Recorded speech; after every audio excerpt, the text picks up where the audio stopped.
I grew up in a pretty privileged manner. I grew up in an upper middle class family. My dad left when I was young for drugs. I had the privilege of going to some of the best schools in the country, and I had a pretty standard privileged childhood. I struggled with undiagnosed bipolar disorder as a kid, so I felt different, and I was always looking for something that made me feel the same. That is the perfect recipe for an addict. When you're addicted, you do anything to get what will fix you feeling broken. Really, that's your first ticket into the trafficking world. And this is it's a bigger thing than I have any control over, It's so massive, and so many people are going through it every single day. What makes my case special? Nothing. Not a damn fucking thing. They find people that are trying to fix their broken. And they'll convince you that this will help fix your broken. And then they'll convince you that you're actually broken beyond repair. And it seems millions of miles away from any type of safety once you're stuck in a trap.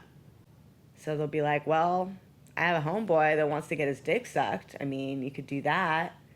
I would resort to selling my own shit before I would let anybody touch me or touch them. So before I knew it, I had about 14 drug addicts, known as cockroaches, running around my house. So that first house was completely ransacked, ruined. They stole all my shit.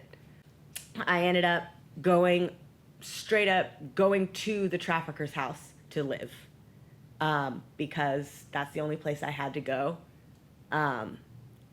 without telling anyone that I was still getting high.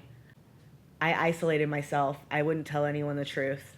There was no knowledge to me of what was going on at the time.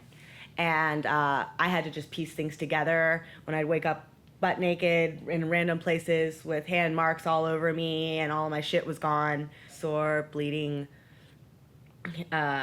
cuts all over me, scratches, bruises every day. And I looked at my phone and I'd been asleep for 2 days. But sometimes they'd roofie me. Sometimes they would put heroin in my mouth. They were basically waiting till I passed out, and they would invite a whole bunch of people to gang rape me at my own house for money. And so they started selling my body because I ran out of shit to give them. I've probably been gang raped by hundreds of people in my life, but I couldn't prove anything. And they have so many tactics to keep you in the dark that you can't possibly prove what's happening to you at the time. So if you so much as open your mouth, they'll put a bullet in your head.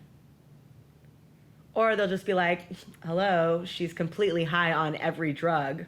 Why are you going to believe this junkie? I had guns held to my head. I've had all sorts of shit happen. And at one point, I was so desensitized, I just stared the person in the face. And I was like, at least you would be putting me out of my misery. Thank you. At one point, I contacted my father, who has been heavy into meth for over 20 years in Houston. And long story short, I found out he is also a trafficker, and he trafficked me and sold me to the Aryan Brotherhood in Houston. And I can just never see him again. He's a very dangerous person that I thought might be able to help me and protect me. I had a very different relationship with my last trafficker. It's needless to say I have Stockholm Syndrome very badly. So I find it very attractive when I sense danger. And it's a really sick fucking thing to be possessed with, Not all people who traffic want to do it, and not all people who are trafficked want to do it. Like, this guy had a full-time job at a burger joint on South Congress. He lived a double life. Like, he was a bright and shiny citizen in a lot of people's eyes. And the last night I was high, which was August 27th of 2016, he gave me a signal, and I took it and ran with it. I drove for 8 hours straight with traffickers following me with cages in the back of their cars all night long.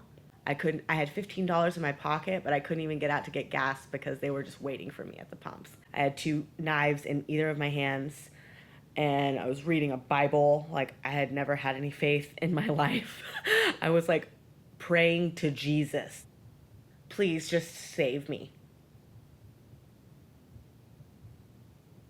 I am now 14 months sober, off of meth and alcohol, any drug, anything that alters my personality or my mindset. But mostly, I celebrate 14 months of freedom